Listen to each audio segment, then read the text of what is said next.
Hello, my name's Sarah Kate Merry and I'm doing my doctorate in the Department of Information Studies at Aberystwyth University. I'm going to talk about some aspects of my PhD research into online friendships and the impact that they can have on offline life. I'll talk a little bit about my research and about theories of friendship, and then I'll discuss some of the themes that have come out of my own research. As I said, my research looks at online friendships, at whether and why people consider the friends that they make online to be genuine, real friends. And it also looks at the integration of online friendships into people's offline social networks and its impact on their social capital levels. Real is in inverted commas. For many of my respondents, as for many, if not most of us here, online can be just as real as offline. I used a mixed methods research design for this study. I began with quantitative data collection using an online questionnaire which was distributed in a variety of different online social networks. The data analysis of this questionnaire then led to the selection of participants for face-to-face qualitative interviews. Now, I don't want to kill you with stats or put up loads of graphs, but there is some data from the quantitative questionnaire that I'd like to quickly go through. There were 433 respondents altogether. 59% of them were from the United Kingdom, 28% from the United States, and the remainder came from all over the world: Canada, Ireland, Germany, and so on. The majority of responses were from women. This is illustrated on this graph by the red bars on the graph. The percentage of men originally was so low that I put out a second call specifically asking for men to participate, and I ended up with 25% men. The age range was pretty much as I would have expected, mostly between 25 to 45. I had hoped for more people under 25, but I only got 30.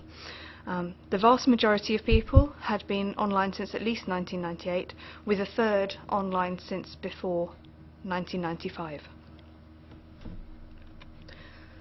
Unsurprisingly, the majority of respondents, 361 of them, were on Facebook. These are the top 6 online social networks or communities, each of which had more than 50 respondents as members. 2 of these, Facebook and LiveJournal, are very social and tend to be used for entirely social purposes. LinkedIn and, to a lesser extent, email lists tend to be used for professional reasons rather than social. And Twitter tends to be a mix of professional and social, as is Flickr. I'm not going to spend long on the subject of friendship studies, and I apologise if I'm covering things that you are already familiar with. I would like to quickly mention some of the theories and definitions which are reflected in my data, and then I'll go on to talk about my own research. It is a bit of a cliché to begin discussing the subject of friendship by saying that it's very subjective and personal, and it's more or less impossible to define or to generalise about, so I won't do that. What I will do, which is also a cliché, is start where a lot of discussions of friendship start, with Aristotle. In the Nicomachean Ethics, Aristotle divided friendship into 3 types: friendships of utility, friendships of pleasure, and friendships of virtue or excellence. Friendships of utility are connections that we have with people because they're useful to us for their skills or their knowledge. This could include your mechanic, hairdresser, person who is a regular member of staff in your local shop. They're not usually very deep friendships, and they tend not to cause any significant emotional harm if they're broken. Friendships of pleasure we have with people who we enjoy doing things with, we share experiences or hobbies with. They're deeper than friendships of utility, but not what we would term best friends. And friendships of virtue or of excellence, this is the perfect form of friendship. These friendships have high levels of caring, they are selfless. Some authors say that they're a reflection of our soul. And the idea of reflection is echoed in the mirror view of friendship, which is discussed by Cocking and Kennett. The mirror view is the idea that our personal traits are also present in the friend.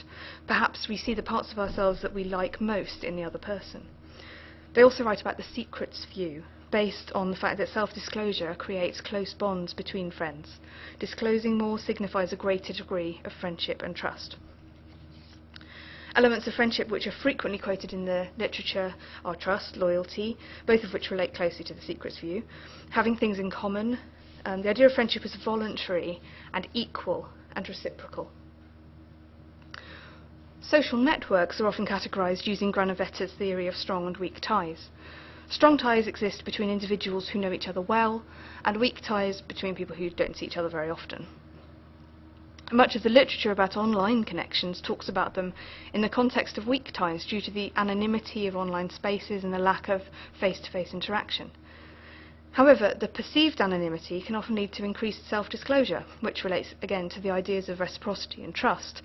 And so it seems that often it's the lack of face-to-face interaction which is the deciding factor in whether people make strong and genuine friendships online. I asked my survey respondents whether a friend made online had ever become part of their everyday life, for example, meeting on a regular basis. 230 people said that they had, and they answered an open question asking for more details. Some of them talked about romantic relationships rather than platonic friendships, and a few more weren't relevant because they talked about work colleagues or other relationships that weren't relevant to the research. Older people were slightly more likely to move their online friendships offline, and women were more likely than men to do so. The most common comment made by respondents to this question was that they had introduced their online friends to their family and friends. 54 people gave examples of this, and many of them mentioned additional friendships that had been created, for example between partners, other friends and so on. And connected to the idea of online friends meeting family is the idea of having them to stay. 40 respondents mentioned online friends staying at their house, often only on the first or second meeting, or going to stay at their friends' homes. A number of them regularly holiday with their online friends, with or without family members. Several mentioned being involved in the weddings of their online friends. Often they were invited purely in the context of being an online friend, so perhaps they had never met the bride or groom in person before. Some travelled long distances, for example, to the UK from the States. Online friends have been bridesmaids, the maid of honour, the best man, and in one case officiated at a wedding. About a quarter of respondents described online friends as being among their closest friends, and half of those saying that their best friend was someone who they'd met online. I'm talking here about the friendships which have moved offline or which have developed an offline aspect. In many cases this offline aspect is a rare thing due to geographical distance, but it doesn't usually affect the intensity of the friendship. Respondent 51 lives in the United States, and she said, "My extended family has grown used to the fact that my best friend lives in England and will be part of my life long term. It's a same-sex platonic relationship, but it's the most important one in my life." And respondent 124 said, "She has become a particularly close friend over the years, and although we meet rarely in the flesh, we probably have more contact than many more conventional friendships." The people who I interviewed were all based in the United Kingdom, and they were a mix of people who had established strong online friendships, those who socialise online but tend not to take that extra step, and those who think that making friends online is weird. I asked my interviewees to try to define or evaluate their online friendships, and a lot of the theories and definitions which I mentioned earlier are reflected in their answers. The thing that came up most was having common interests, which isn't at all surprising since the majority of friendships developed online tend to come from sites based around common interests. This relates closely to sharing information, which was also a very popular element of online friendship. Being able to give and receive emotional support and advice was also important, and of course trust. Several participants said that they had developed high levels of trust with their online friends, even without meeting them in person. And several also said that they would never be able to develop that sort of trust in a purely online context due to the anonymity and the potential for deception. With regard to the importance of meeting online friends in person, they were split fairly evenly between wanting to meet someone in person so they could be, or before they could be categorised as a true friend, and thinking that it didn't matter at all. Aristotle's friends of utility were rather less noticeable in online communities than they are in everyday life. Probably the only examples that I can think of were from gamers, World of Warcraft and Facebook games in particular, where others who play the game, whether or not you know them personally, can help you to achieve higher levels in the game. And these examples do, of course, cross the boundary into friendships of pleasure, which are, again, common online.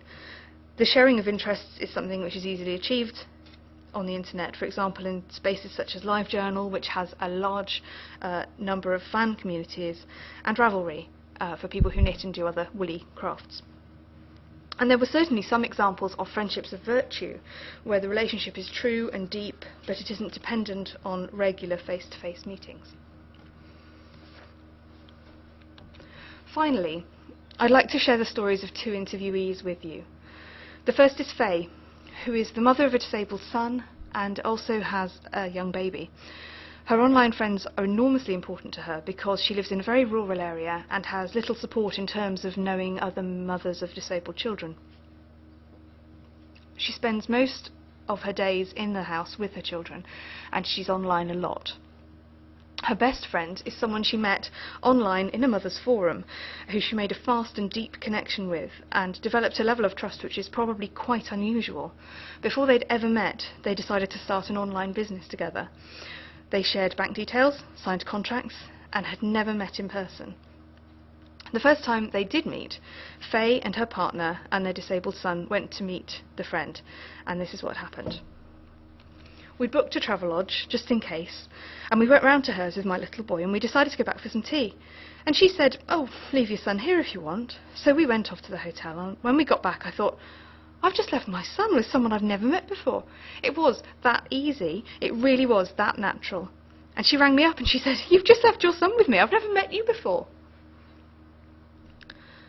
Someone else that I'd like to quickly mention is Grace, who had made several very close friends on Flickr. She has all of the things that are traditionally supposed to make life complete: a happy marriage, children, involvement in her local church and community. But her story was actually quite sad. She valued her online friends enormously as something that was her own, because despite all of the other things in her life, she has very little private life to be herself, and her online friends gave her that. They also gave her a venue in which to talk honestly and openly, which she doesn't always have in her everyday life, because everybody knows everybody. After having her children, Grace decided to let go of her online friendships and to be, as she put it, more in her real life. And this is what made me a little sad, because she didn't really want to. She felt that she had to. And this is what she said: "I felt like I was going to have to shrink my world back down, that I had gained all these insights into different places in the world through all these people and different ways of life, and that I was going to shrink it back down again, and it would be rubbish to be just confined to your geographic space." A lot of this is still a work in progress. I'm still at the fairly early stages of data analysis, and there's a lot still to do. But that's all from me today, and since Grace's story is a little bit sad, and you can never have enough pictures of cute kittens, thank you very much.